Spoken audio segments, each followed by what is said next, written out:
aujourd'hui a une tendance extrêmement importante, où on est passé d'une culture, encore une fois, héritée des Trente Glorieux, cette culture de la possession, que vous retrouvez dans toutes les géographies, hein, où le rêve de tout un chacun, c'était de posséder sa maison, de posséder sa voiture, de posséder des produits de luxe, à une tendance vers, en fait, l'usage. Pareil, parlant je dirais, de retard à l'allumage, vous regardez le secteur du luxe. Le secteur du luxe, jusqu'à encore récemment, les patrons de secteur de boîtes de luxe ne croyaient pas au fait que les gens allaient se prêter ou se louer des objets de luxe. Or, aujourd'hui, c'est difficile d'avoir des chiffres, mais on estime qu'il y a à peu près environ 15% du marché du luxe qui est en fait sur du marché d'occasion. Et parlant de pragmatisme, hein, c'est évidemment, alors c'est la poule et l'œuf, hein, mais ça a été évidemment renforcé par tout ce qui est d'un côté les comparateurs de prix. Hein.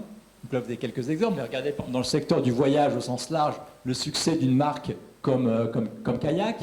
En France, dans le secteur banque assurance, les Furets, des TripAdvisor et autres.